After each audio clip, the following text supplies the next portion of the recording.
శ్రీ మహాగణాధిపతయే నమః. శ్రీ మహాసరస్వత్యై నమః. శ్రీ గురుభ్యో నమః. మనం నవంబర్ నెలలో ఉన్నటువంటి ద్వాదశ రాశుల యొక్క ఫలితాంశాలలో భాగంగా సింహరాశి వారికి ఉన్నటువంటి గ్రహస్థితి రీత్యా ఉన్నటువంటి రాశి ఫలాలు చెప్పుకుందాం. ముందుగా ఈ రాశి అధిపతి అయినటువంటి రవి తృతీయ స్థానంలో చాలా అనుకూలమైనటువంటి స్థితి, బలమైనటువంటి స్థితి అందు ఉండడం ద్వారా వీరు చేసేటటువంటి అన్ని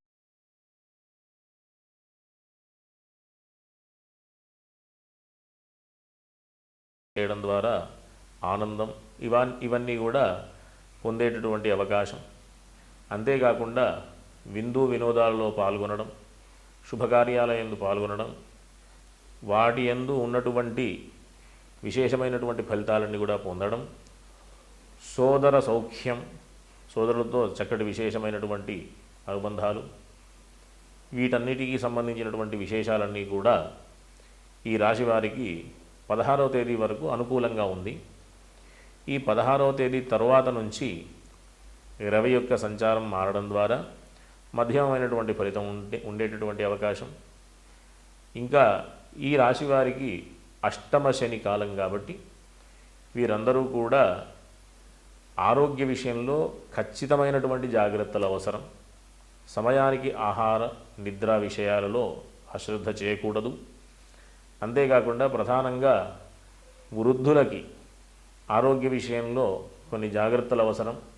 అనవసరమైనటువంటి పనులు చేస్తూ, అంటే సమయానికి సరైనటువంటి పనులు చేస్తూ అనవసరమైన పనులు చేయకుండా ఉండడం ద్వారా మాత్రమే సాధ్యం ఆరోగ్య విషయంలో.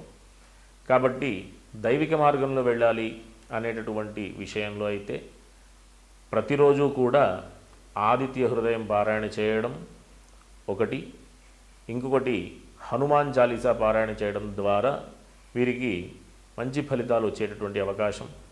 అష్టమ శని యొక్క ఫలితం, దానికి సంబంధించినటువంటి ఏవైతే ఇబ్బందులు ఉన్నాయో అవన్నీ కూడా తొలగేటటువంటి అవకాశం.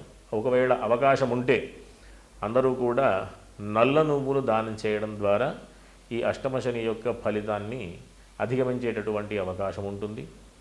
వీరికి ఇంకా విశేషం ఏంటంటే ధన లాభాధిపతి, అంటే ద్వితీయ స్థానానికి 11వ స్థానానికి సంబంధించినటువంటి అధిపతి ఈ మాసమంతా కూడా అనుకూలమైనటువంటి స్థితిలో ఉండడం ద్వారా కుటుంబ సౌఖ్యం, ఈ ఆర్జిత ధనానికి సంబంధించినటువంటి విశేషమైనటువంటి ఫలితం, ప్రతినిత్యం వచ్చేటటువంటి లాభధనానికి సంబంధించినటువంటి అనేక రకాలైనటువంటి మార్గాలు అనుకూలంగా కావడం ద్వారా మంచి లాభాన్ని పొందడం ద్వారా ఇవన్నీ కూడా మంచి ఫలితాలు పొందేటటువంటి అవకాశం ఈ మాసమంతా కూడా ఉంది.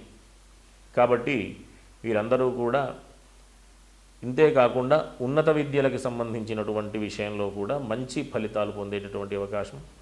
ప్రాథమిక విద్య దగ్గర నుంచి ఉన్నత విద్యలందరికీ కూడా, విద్యార్థులందరికీ కూడా మంచి రోజులుగా చెప్పుకోవచ్చు. కాబట్టి అందరూ మంచి విశేషమైన ఫలితాన్ని, అంటే సప్తమ స్థానానికి సంబంధించినటువంటి అధిపతి అంత అనుకూలంగా లేనటువంటి పరిస్థితి కాబట్టి అందరూ కూడా వివాహ విషయంలో కొన్ని జాగ్రత్తలు పాటించడం అవసరం. చేసేటటువంటి వివాహ ప్రయత్నాలన్నీ కూడా ఈ మాసం అర్ధభాగం ముందుగానే ప్రయత్నం చేయడం ద్వారా మంచి ఫలితాలు పొందేటటువంటి అవకాశం ఉంటుంది. అంటే 16వ తేదీ ముందే మీరు నిర్ణయం తీసుకోవడం ద్వారా కొన్ని మంచి ఫలితాలు పొందేటటువంటి అవకాశం ఉంటుంది. కాబట్టి అందరూ కూడా, ఈ సింహరాశి వారందరూ కూడా ఖచ్చితమైనటువంటి ఆరోగ్యపరమైనటువంటి జాగ్రత్తలు అవసరం. దాంట్లో భాగంగా హనుమాన్ చాలీసా పారాయణ చేయడం, ఆదిత్య హృదయం పారాయణ చేయడం ద్వారా మంచి ఫలితాలు పొందేటటువంటి అవకాశం ఉంటుంది. ఉద్యోగపరమైనటువంటి విషయాలలో వస్తే వృత్తి, వ్యాపార, ఉద్యోగాల వాళ్ళందరూ కూడా కొంత మధ్యమమైనటువంటి ఫలితాలు పొందేటటువంటి అవకాశం ఉంటుంది.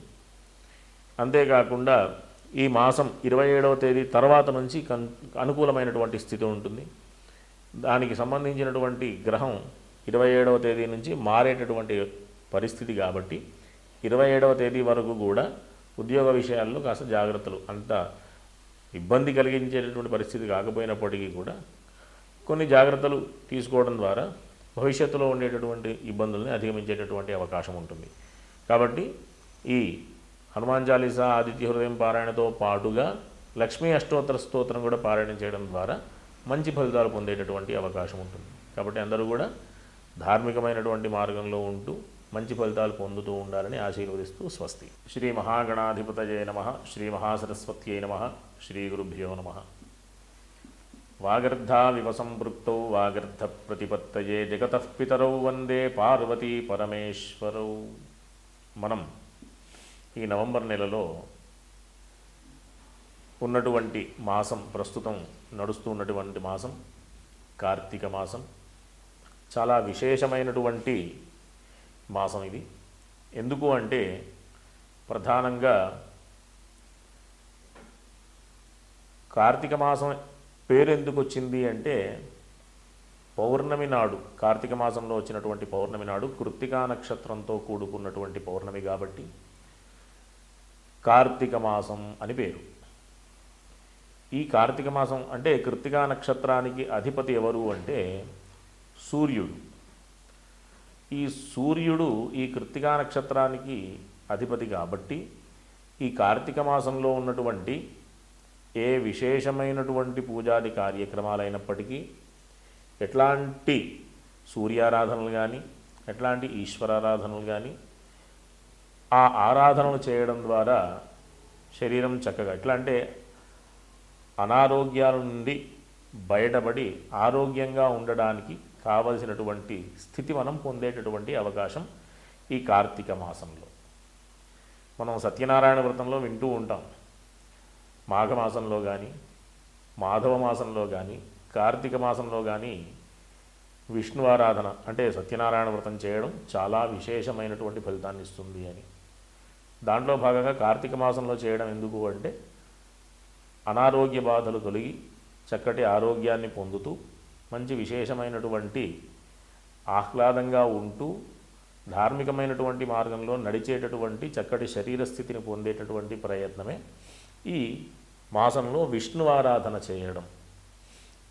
ఇదొకటైతే ఈ కార్తీక మాసం అనగానే మనం ప్రధానంగా ఏం చూస్తూ ఉంటాము అంటే ఈశ్వర సంబంధమైనటువంటి ఆలయాల్లో అన్నిట్లలో కూడా విశేషమైనటువంటి ఉత్సవాలన్నీ కూడా మనం చూస్తూ ఉంటాం. అంతేకాకుండా ప్రతి సోమవారం ఈశ్వరారాధనలు, అభిషేకాదులు చేయడం, ప్రతి అంటే ఏకాదశి, శుక్లపక్ష ఏకాదశికి, కృష్ణపక్ష ఏకాదశికి కూడా ఈశ్వరారాధన చేయడం, విష్ణు ఆరాధన చేయడం, కార్తీక దామోదర ప్రీతి అర్థం అని చెప్పి విష్ణువు యొక్క స్వరూపంగా అన్నదానాది విశేషమైన కార్యక్రమాలన్నీ కూడా చేయడం, దానాలన్నీ కూడా చేయడం. అంతేకాకుండా ఈ మాసంలో ఉండేటటువంటి మాస శివరాత్రి రోజు అంటే అమావాస్యకి ముందు రోజు వచ్చేటటువంటి రోజుని మాస శివరాత్రి పర్వదినంగా భావించి ఆ రోజు ఈశ్వర సంబంధమైనటువంటి విశేషమైనటువంటి పూజాది కార్యక్రమాలన్నీ కూడా చేయడం, దీపారాధనలు చేయడం, దీపస్వరూపంగా ఉన్నటువంటి ఈశ్వరుణ్ణి ఆరాధన చేయడం, మహాదీపార్చన, సహస్రదీపార్చన అనే విశేషమైనటువంటి పూజా కార్యక్రమాలు చేయడం, మహాలింగార్చన, సహస్రలింగార్చన అని మొదలైనటువంటి లింగార్చనాదులని కూడా చేయడం చాలా విశేషమైన ఫలితాన్ని పొందుతారు అని చెప్పడం. ప్రధానంగా ఏ ఫలితాన్ని పొందుతాము అంటే మనం ఏ వ్రతం చూసినా, ఏ పూజా కార్యక్రమం చూసినా, ఏ రకమైనటువంటి యజ్ఞయాగాది క్రతువులు ఆచరించినా ఈ ఫలితాలు పొందుతారు అని చెప్పడం. ఉదాహరణకి సత్యనారాయణ వ్రతం చేస్తాం.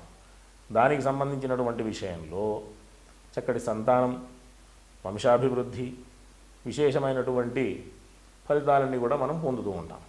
వరలక్ష్మి వ్రతం చూస్తాం, చక్కటి సౌభాగ్యం, విశేషమైనటువంటి ఫలితాలన్నీ కూడా పొందడం దాని ద్వారా చూస్తూ ఉంటాం. కానీ ఎక్కడా లేనటువంటి అవకాశం ఈశ్వరారాధన ద్వారా ఉంది. ఏ రకంగా అంటే ఈశ్వరారాధన వల్ల పాప పరిహారం అవుతుంది అని మన గ్రంథాల్లో చెప్పబడి ఉంది, చూసాం. పాప పరిహారం ఎందుకు అంటే మనిషికి సహజంగా ఎట్లా అంటే మనం మనిషి జన్మ పొందాము అంటేనే ఒక కర్మ ఫలితమే. అది పుణ్యకర్మ కావచ్చు, పాపకర్మ కావచ్చు. దానికి సంబంధించినటువంటి ఫలితాన్ని పొందేటటువంటి స్థితి. సరే, పుణ్యకర్మ విషయం పక్కకు పెడితే పాపకర్మ యొక్క ఫలితంగా అనేక రకాలైనటువంటి బాధలు పొందుతూ ఉంటాం. పూర్వజన్మకృతం పాపం వ్యాధిరూపేణ బాధతే తచ్ఛాంతిరోషధైర్దానై జప హోమ సురార్చనై. పూర్వజన్మలు చేసుకున్నటువంటి పాపం వల్ల వ్యాధుల రూపంలో, కష్టాల రూపంలో మనం పొందుతూ ఉంటాం. దానికి సంబంధించినటువంటి పరిహారం ఏంటి అంటే తచ్ఛాంతిరోషధైర్దానై జప హోమ సురార్చనై. ఓషధులు సేవించడం, ఔషధ దానాలు చేయడం, అంతేకాకుండా జపతపాదులు చేయించడం, పూజాది కార్యక్రమాలన్నీ చేయించడం, దేవతారాధనలు చేయించడం ద్వారా ఆ పాప పరిహారం యొక్క ఫలితాన్ని పొందుతాము అంటాం.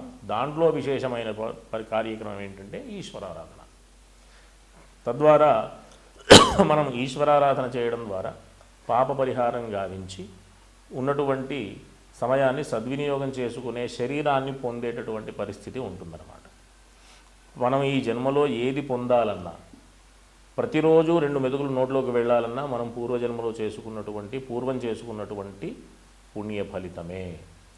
ప్రతిరోజు మనం ఆరోగ్యంగా ఉండాలన్నా, విద్య రావాలన్నా, జ్ఞానం రావాలన్నా, వివాహం కావాలన్నా, విశేషమైనటువంటి సంతానం కలగాలన్నా, వృత్తి ఉద్యోగ వ్యాపారాదులలో మంచి ఫలితాలు రావాలన్నా అన్నిటికీ కారణం పూర్వజన్మలో చేసుకున్నటువంటి పుణ్య ఫలితమే. కాబట్టి అట్లాంటి పూర్వపుణ్యాన్ని పెంచుకునే ప్రయత్నంగా పాపాన్నంతా కూడా పరిహారం చేసుకునేటటువంటి అవకాశం మనం ఈ కార్తీక మాసంలో ఈశ్వరారాధన వల్ల మనం పొందుతుంటాం. కాబట్టి అందరూ కూడా చక్కగా ఈ మాసం అంతా కూడా సద్వినియోగం చేసుకుంటూ, ఏ రకంగా అంటే చక్కగా ఈశ్వరారాధనలు, విష్ణు ఆరాధనలు, సూర్యారాధనలు చేయడం ద్వారా మంచి ఫలితాలని పొందుతూ అందరూ కూడా సుఖంగా ఉంటూ సమాజంలో ఉండే ప్రతి ఒక్క జీవి కూడా ఆరోగ్యంగా, ఆనందంగా, సుఖ సంతోషాలతో ఉంటూ ఉండాలని ఆశీర్వచనం. స్వస్తి.